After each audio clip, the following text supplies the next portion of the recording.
Pak Ustadz, bagaimana cara husnuzon terhadap takdir Allah? Terkadang yang namanya manusia nih, asa an takrahu syai'a, boleh jadi kau benci pada sesuatu, wa yaj'alallahu fihi khairan katsira. Kau benci, di balik benci itu ada kebaikan yang luar biasa. Ikut latihan paskibraka, sudah hampir mau, tiba-tiba batal, sakit hati, benci, kenapa nasib begini? Rupanya skenario Allah indah. Dipanggil sama Pak Kapolres, diuruskan ke Jakarta, terbang ke Jakarta. Takdir, rencana Allah jauh lebih indah daripada yang kita rencanakan. Tapi jangan gara-gara ini besok tidur jam 8 tarik selimut, kau tak pergi kerja, rencana Allah jauh lebih indah. Usaha, doa, tawakal, niat baik, cakap baik, buat baik. Datang baik berarti dari Allah, datang tak baik, sabar, Allah sedang menguji. Oleh sebab itu maka kita hanya berusaha, al-insanu mudabbir wallahu muqaddir, Allah yang menetapkan final akhirnya. Jangan pernah berhenti berusaha, jangan pernah suudzon pada Allah Subhanahu wa taala. Kalau sudah terjadi tak sesuai dengan keinginan, qaddarallah. Kalau sudah terjadi tak sesuai dengan kehendak, apa yang keluar dari mulut kita? Qaddarallah. Ucapkan qaddarallah, sudah takdir Allah, qaddarallah. Karena kalau berkalau-kalau, dibeli tanah 2 hektar, ditanam sawit, ditunggu pupuk, memupuk, membersihkan 2 tahun. Begitu panen, datang orang lain ngambil. Ini sawit saya, ini tanahnya, ini surat dari BPN. Apa tak gila gitu? Tiap malam, tiap pagi, kenapa nanam sawit? Kenapa nanam sawit? Kenapa nanam sawit? Kenapa nanam sawit? Qadarallah, sudah selesai. Game is over. La ta'jaz, jangan lemah. Karena sekali kau berkata kalau, akan disusul kalau. Itulah orang kena insomnia, tak tidur malam. Kudik-kudik.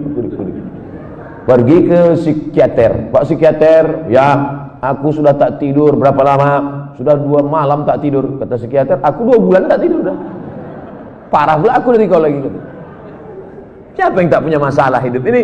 Oleh sebab itu kita berbaik sangka kepada Allah Subhanahu wa taala selama sudah dilaksanakan 3: ikhtiar, usaha, doa, tawakal. Fa idza azamta, kalau kau sudah azam, fatawakkal 'ala Allah.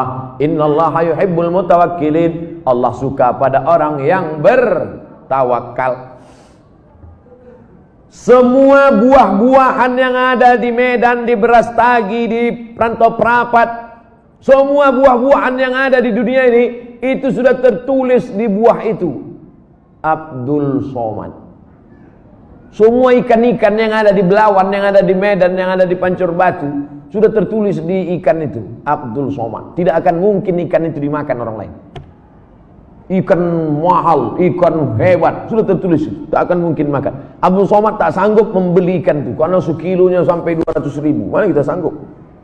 Seonnya 200.000, ikan mahal. Itu kalau dimakan tamu menetes air mata kita, saking mahal.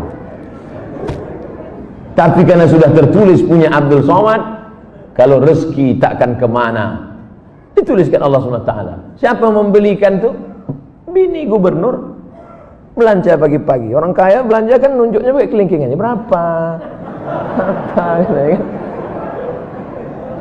Nah, dimasak, selesai dimasak, tentu makan pakai meja yang bisa berputar tuh. Kalau berkumpul lah di situ, Kapolda, Danrem, gubernur, siapa yang ustadz, siapa yang makan duluan? Ustadz lah. Mana mungkin orang itu makan duluan? Masih ada, silakan Ustaz. Saya doa lah duluan situ. Udah ada nama situ, Abdul Somad. Tapi cerita ini jangan membuat kita pasif tak bekerja. Ya, gara-gara ini besok bapak tak ada yang masuk kantor, bangun nih, bang kerja. Udah tertulis nama aku di ikan itu. Ibu jangan marah. Kalau ada laki besok begitu, ibu diam aja. Pas jam 9 dia bangun, dibukanya, mana sarapan kita? Udah tulis nama, bagus itu bang.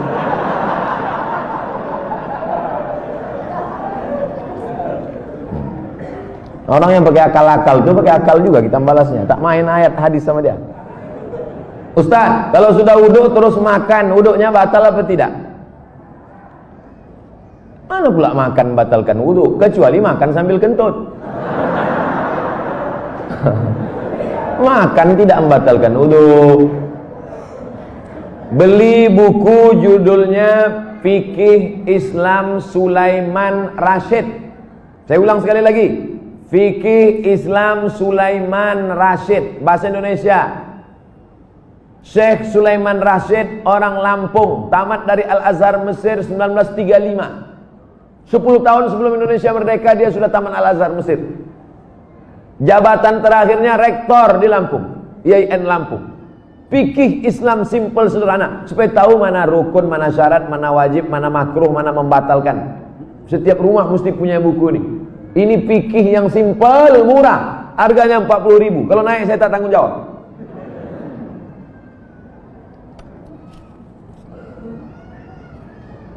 Ustaz, apa pahala sholat 2 hari raya?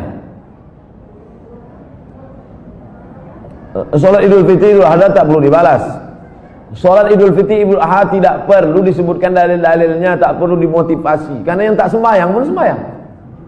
Yang perlu dikasih motivasi itu sholat subuh.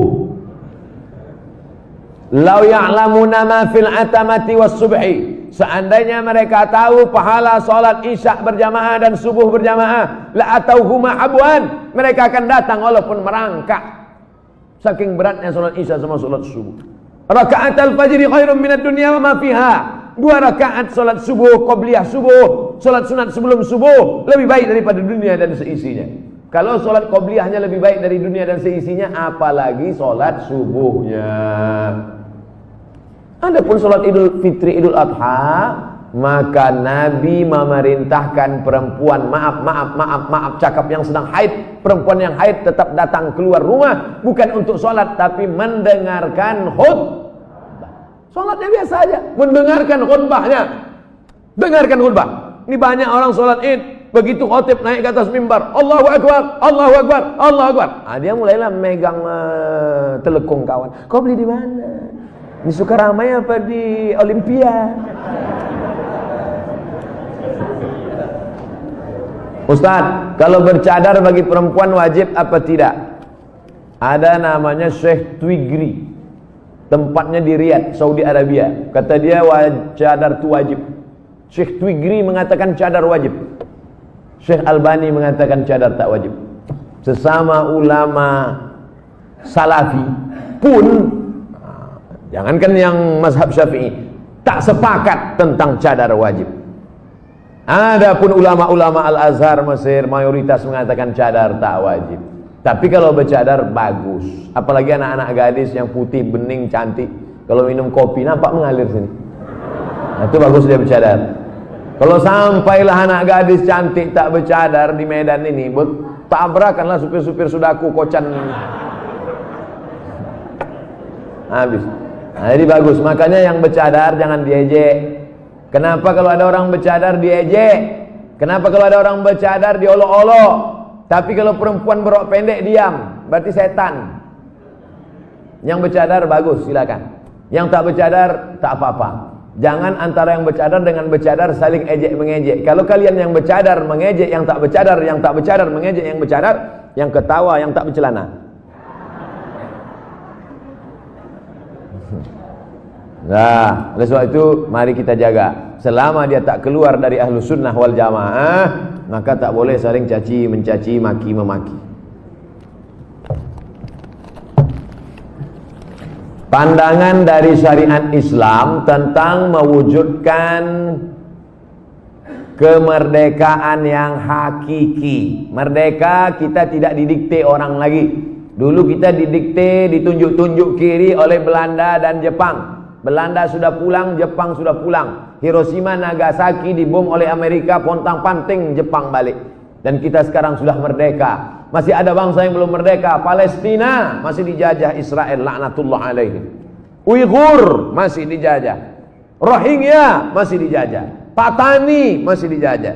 Septa Melilia masih dijajah. Kita sudah merdeka. Bangsa Indonesia di pembukaan Undang-Undang Dasar atas berkat rahmat Allah yang Maha Kuasa dan keinginan luhur bangsa Indonesia. Dengan ini menyatakan kemerdekaan. Karena penjajahan di atas dunia harus dihapuskan karena tidak sesuai dengan pri kemanusiaan dan pri keadilan. Bebas dari penjajah sudah, tapi kita perlu lebih hebat lagi. Bebas mengatur hasil alam kita untuk kita, supaya anak-anak kita tidak lagi memikir ada anak yang bunuh diri karena tidak bayar SPP, malu diejek kawan-kawannya. Padahal mestinya pendidikan gratis, 20% sudah dialokasikan pemerintah. Ada orang yang mesti ngantri hanya untuk mencari pekerjaan sebagai driver transportasi online. Bukan hina pekerjaan ini, halal, baik, tapi tak layak dengan strata pendidikan mereka yang tinggi. Oleh sebab itu maka kita tak boleh merasa puas,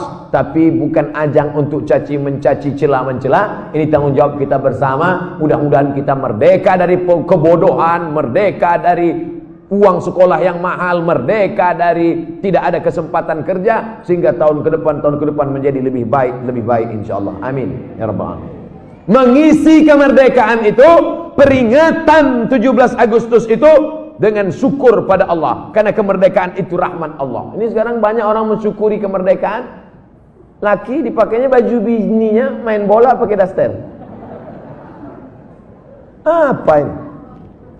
Pejuang kita dulu pontang panting mengusir Belanda, dia pontang panting pakai baju bini.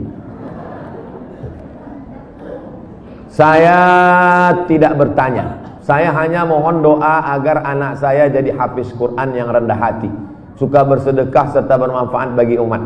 Tidak hanya yang minta request ini, semua anak-anaknya nanti, baik yang sudah lahir maupun belum lahir, maupun yang emaknya belum dapat.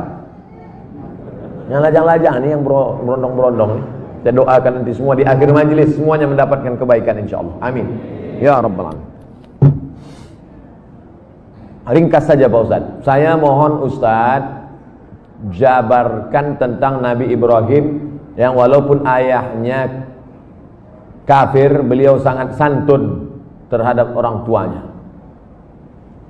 La illam tantahi Ibrahim, kalau kau tidak berhenti menceramahi aku, kalau kau tak berhenti mengajak aku menyembah Allah, la arjumannaka, aku lempar kau pakai batu sampai mati Ibrahim. Ada ayah orang Medan gini, rasa-rasanya tak ada. Kalau kau tak berhenti menceramahi aku Ibrahim, la arjumannaka, aku lempar kau pakai batu. Wahjurni maliya, pergi kau dari sini, tinggalkan rumah ini, tinggalkan kampung ini, maliya, untuk waktu yang lama, usah kau balik-balik lagi. Apa jawaban Ibrahim alaihissalam?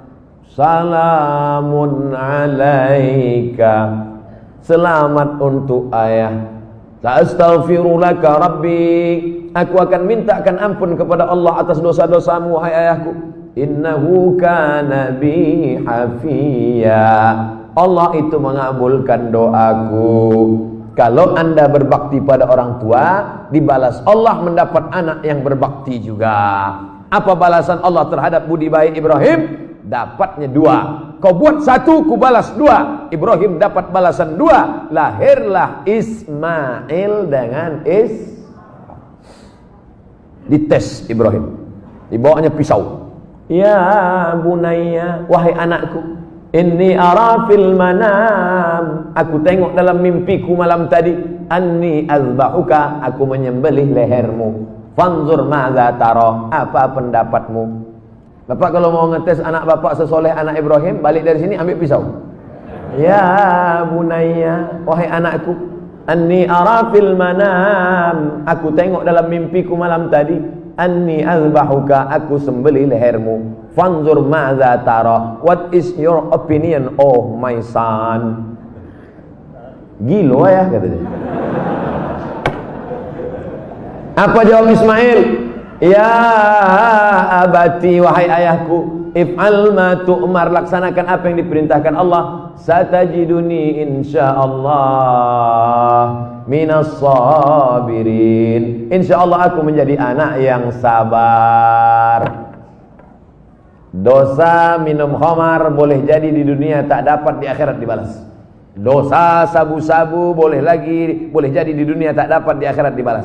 Tapi dosa durhaka pada orang tua, dua-dua dapat. Di dunia dapat, di akhirat dapat. Waspadalah.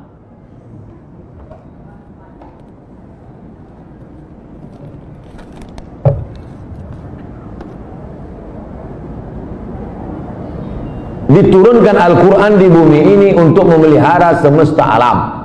Kenapa tak ada keinginan Ustadz menjadi pemimpin umat di birokrasi? Mancing-mancing.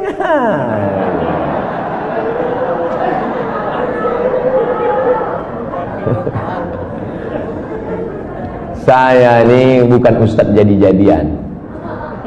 Nih aku kasih tahu. Saya dari kecil memang sudah dipesankan datuk-datuk saya, cucuku yang ini mesti sekolah agama. Cucuku yang satu ini untuk sekolah agama. Yang lain mau sekolah dokter, mau jadi pengacara, mau jadi jaksa, mau jadi hakim, mau jadi polisi, mau jadi tentara. Makanya sepupu saya ada yang polisi, ada yang tentara, ada yang jaksa, ada yang guru. Tapi saya memang dipesankan, cucuku yang satu ini mesti sekolah agama. Nah, jadi pilih yang lain-lain. Jangan sakit hati. Banyak lagi yang lebih mantap-mantap, hebat-hebat. Jadi Ustaz, saya sampai mati jadi Ustaz aja. Kalau masih kuat berceramah, ceramah. Tak lagi kuat, ngajar alif. Alif ya alif bawahi laban Apa tanggapan Ustaz tentang hukum pembuat penjual lukisan? Idza kanat laha dhillun ajma'al ulama ala tahrimiha. Begitu kata Imam Ibnu Hajar Al-Asqalani. Kalau ada bayang-bayangnya, maka sepakat ulama bahwa dia haram. Ada bayang-bayangnya. Laha dhillun, ada bayang-bayangnya. Ambil senter dia. Senter, ada tak bayang-bayangnya? Artinya yang tak boleh itu patung. Dicetak, diukir, dibentuk. Itu pun kalau lengkap dari ujung rambut sampai ujung kaki. Kalau kepalanya aja tak apa-apa, boleh. Ibu di rumah ada patung gajah keramik mahal, lengkap dari belalai sampai ujung kaki. Balik dari sini, potong. Potong. Tinggalkan belalainya aja sedikit. Jangan utuh, haram, tak boleh. Di kamar ada keramik burung merpati sedang bercengkrama, ada lampu di tengah, utuh dari muncung sampai ekor sampai kaki. Potong. Bang, demi Ustaz Somad kita potong. Tinggalkan sedikit. Jangan utuh, yang utuh tak boleh, haram. Tak masuk malaikat. Malaikat rahmat tak masuk. Apakah setiap muslim bisa menjawab pertanyaan malaikat kubur tentang ketuhanan, kenabian? Jangan dihafal. Ini bukan tes PNS. Ini bukan SNMPTN, seleksi nasional masuk perguruan tinggi negeri. Yusabbitullahu alladhina amanu bil qawli tsabit. Yang dibuat Allah bisa menjawab itu karena istiqamah, berjamaah, beramal soleh. Illalladzina amanu wa amilus shalihat. Jadi yang dihafal dari sekarang, man rabbuka? Allah. Man nabiyuka? Muhammad sallallahu. Man imamuka? Kau tak sembahyang ke masjid al-hidayah? Udah ku hafal semua, kecil sudah. Udah dapat bocoran soal. Ini bukan ini otak-otak ini. Yusabbitullahu alladhina amanu bil qawli tsabit. Yang bisa menjawab itu diistiqomahkan karena dia istiqomah di sini, istiqomah pula dia di sana. Makanya sebelum salam, fil alamina innaka hamidum majid. Cukup.